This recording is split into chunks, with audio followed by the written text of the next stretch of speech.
ग्वालियर में टिड्डियों का आतंक, चिनोर इलाके पर पहुंचा टिड्डियों का दल। टिड्डियों की वजह से दहशत में किसान, बर्तन बजाकर भगा रहे टिड्डी। ये बड़ी खबर है ग्वालियर से, जहां टिड्डियों का आतंक हो गया है। चिनोर इलाके पर टिड्डियों का दल पहुंच गया है और टिड्डियों की वजह से अब किसान दहशत में है। दरअसल कुछ ही पलों में, कुछ ही मिनटों में, कुछ ही देर में ये टिड्डियों के दल बड़े स्तर पर फसलों को नुकसान पहुंचाते हैं, फसल चट कर जाते हैं। सुशील हमारे साथ जुड़ गए हैं और जानकारी के साथ। सुशील, क्या अब इसका विकल्प खोजा जा रहा है? क्या कोशिशें हो रही किसानों के जरिए, और खासतौर से जो कृषि महकमा है वो क्या मशवरा दे रहा है किसानों को? बिल्कुल, देखिए प्रशांत, ये जो टिड्डी का दल है ये राजस्थान के रास्ते से मध्य प्रदेश के ग्वालियर जिले में भी पहुंचा है।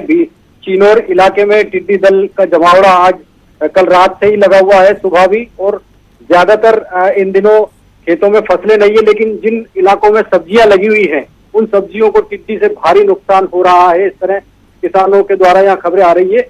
इसके अलावा किसान जो है इतना परेशान है कि टिड्डियों को भगाने के लिए वो बर्तन बजा रहे हैं। टिड्डियां गांव के आसपास खलिहानों तक जो है मौजूद है। यही वजह है कि अब कीटनाशक और जो दवाएं हैं उनका छिड़काव भी किसान मजबूरी में रात के समय कर रहे हैं, क्योंकि सबसे ज्यादा खतरा जो है टिड्डियों का रात के समय भी बना हुआ है किसानों के लिए। तो मौसम विभाग ने भी सचेत रहने की सलाह दी है किसानों को। जी बिल्कुल, सचेत रहने की सलाह दी गई है। स्वाभाविक है, ये खड़ी फसलों के साथ साथ जो रखी हुई फसल है उसे भी नुकसान पहुंचाते हैं क्या खलिहानों में? सुशील, देखिए प्रशांत, अभी जो है फसल जो रबी की फसलें थी पूरी तरह कट चुकी है और वो निकाली जा चुकी है। लेकिन ज्यादातर इलाकों में जो सब्जी अभी बोई गई है, सब्जी उग रही है, उस सब्जी में सबसे ज्यादा इसमें नुकसान हो रहा है, क्योंकि टिड्डियां जिस खेत में बैठती है 10 से 15 मिनट में उस खेत को पूरा चट कर देती है। यानी सब्जियों को सबसे ज्यादा नुकसान हो रहा है और इससे किसान भी परेशान है। लॉकडाउन के चलते रोजगार नहीं था किसानों के सामने, और अब जो सब्जियों के जरिए उनको आय की इनकम थी उससे भी अब टिड्डियों से खतरा है। लिहाजा किसान परेशान है और कृषि विभाग जो है सचेत रहने के साथ ही कि टिड्डियों से बचाव के तरीके भी जो किसानों को संदेश के जरिए दे रहे हैं। जी ठीक है, बहुत शुक्रिया सुशील आपका इस पूरी जानकारी के लिए। तो इस वक्त परेशानी का सबब टिड्डियों का दल बना हुआ है। किसानों की परेशानियां वाकई में बढ़ गई हैं। फसलों को ही नहीं बल्कि सब्जियों को भी खासा नुकसान टिड्डियों के दल पहुंचा रहे हैं। अब एक और खबर सिवनी से है, जहां नागपुर बाईपास पर हादसा हुआ है। पुलिया से एक ट्रक नीचे गिर गया है। ट्रक के अंदर घंटों तक 2 लोग फंसे रहे। ड्राइवर ने डायल 100 को कॉल कर मदद मांगी। डायल 100 ने दोनों को सुरक्षित बाहर निकाला है।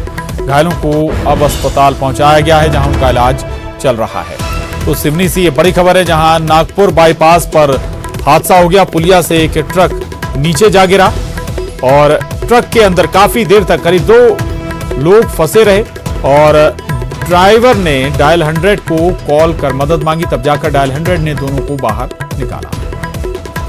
अजहर खान हमारे साथ जुड़ गए हैं और जानकारी के साथ। अजहर, कैसे हुआ ये हादसा और जो 2 लोग फंसे हुए थे उनकी हालत क्या है अभी? देखिए, ये देर रात की दुर्घटना है। ये ट्रक जो था दिल्ली से पार्सल लेके महाराष्ट्र जा रहा था और ये नागपुर बाईपास के पास दुर्घटनाग्रस्त होकर पुल से नीचे गिर गया। बताया जा रहा है ड्राइवर की आंख लग जाने के कारण ये हादसा हुआ है और घंटों तक ये किसी ने भी जो भी राहगीर था उसने दुर्घटना को नहीं देखा। तो काफी 2 घंटे तक ये जो ड्राइवर और हेल्पर है वो ट्रक के केबिन में फंसे हुए थे और फंसे हुए जैसे ही होश आया हेल्पर को, तो उसने डायल 100 को फोन किया और भोपाल से सूचना मिलने पर हाईवे पे तैनात जो डायल 100 थी उसके सिपाही और पायलट ने मौके पे पहुंचकर घंटे तक रेस्क्यू ऑपरेशन चलाया और दोनों को सुरक्षित बाहर निकालकर फिलहाल जिला अस्पताल में भर्ती कर दिया गया है। फिलहाल दोनों ही हेल्पर और जो ड्राइवर है सुरक्षित बताए जा रहे हैं। जी बिल्कुल, तो ये हादसा हो गया सिवनी में, जहां पर 2 लोग ट्रक में फंस गए थे। क्या स्थिति है जहां पर यह हादसा हुआ था? अब कोई संकेतक सूचक नहीं है या फिर कोई और ऐसी स्थिति है जहां पर हादसे आम है? अजहर, देखिए प्रशांत जी, दरअसल देर रात की घटना है। जो ड्राइवर था वो कहीं ना कहीं आंख लगने के कारण ये हादसा बताया जा रहा है। फिलहाल वहां पर जो संकेतक सूचक हैं, कहीं ना कहीं देर रात जो ड्राइवर जो वाहन चला रहा था और कहीं ना कहीं हादसा होने के कारण फिलहाल ये दुर्घटना हुई है।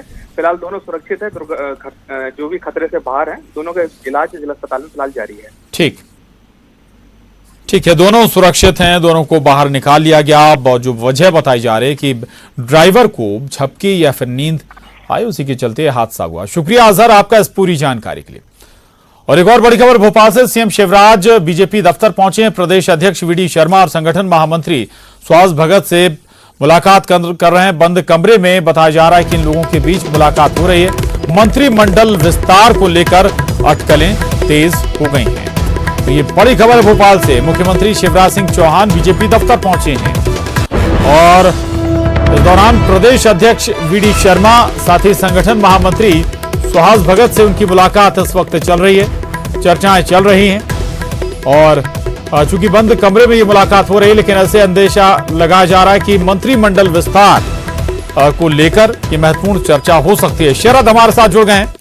शरद, इससे पहले कल भी बताया जा रहा है कि चर्चा हुई थी तीनों के बीच, आज एक बार फिर चर्चा हुई, बीजेपी दफ्तर पहुंचे हैं सीएम, चर्चा चल रही है।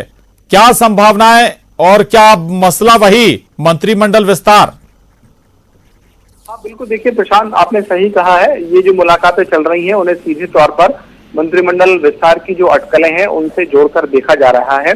कल भी जैसा कि आपने कहा कि प्रदेश कार्यालय में करीब 45 मिनट तक तीनों के बीच में बैठक हुई थी और आज फिर से एक बार मुख्यमंत्री शिवराज सिंह चौहान प्रदेश कार्यालय पहुंचे हुए हैं और वहां पर उनकी जो बैठक है वो प्रदेश अध्यक्ष और संगठन महामंत्री के साथ चल रही है। संभवतः ये जो बैठक है वो संभावित जो मंत्रिमंडल का विस्तार है उसमें कौन कौन से नाम शामिल किए जाएं उनको लेकर चर्चा हो सकती है। और एक बात ये भी कही जा रही है कि यहाँ यानी कि प्रदेश स्तर से जब लिस्ट एक बार फाइनल हो जाएगी मंत्रिमंडल में शामिल होने वाले चेहरों की, तो फिर उसको केंद्रीय आला कमान के सामने भी पेश किया जाएगा और फिर उसके बाद जो मंत्रिमंडल का विस्तार है उसका जो रास्ता है वो साफ हो जाएगा। तो ये माना जा रहा है कि 31 तारीख से पहले हो सकता है कि मंत्रिमंडल का विस्तार हो जाए। जी बिल्कुल, यानी कि 31 तारीख से पहले, 31 मई से पहले संभावित है कि मंत्रिमंडल विस्तार हो जाए। लगातार चर्चाओं का दौर जरूर चल रहा है। शुक्रिया शरद आपका इस पूरी जानकारी के लिए। और एक और बड़ी खबर, अहम खबर, केंद्रीय मंत्री रविशंकर प्रसाद ने प्रेस कॉन्फ्रेंस की और प्रेस कॉन्फ्रेंस में राहुल गांधी पर उन्होंने जमकर निशाना साधा। रविशंकर प्रसाद ने कहा कि राहुल गांधी झूठ बोल रहे हैं। लॉकडाउन को राहुल ने दरअसल पूरी तरह से फेल बताया था।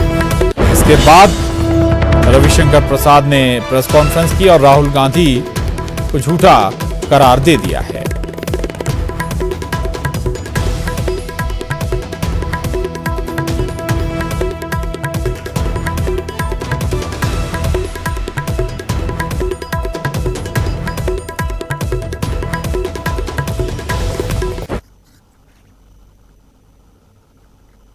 और इसके साथ ही इस बुलेटिन में बस इतना ही। खबरों का सिलसिला लगातार जारी है।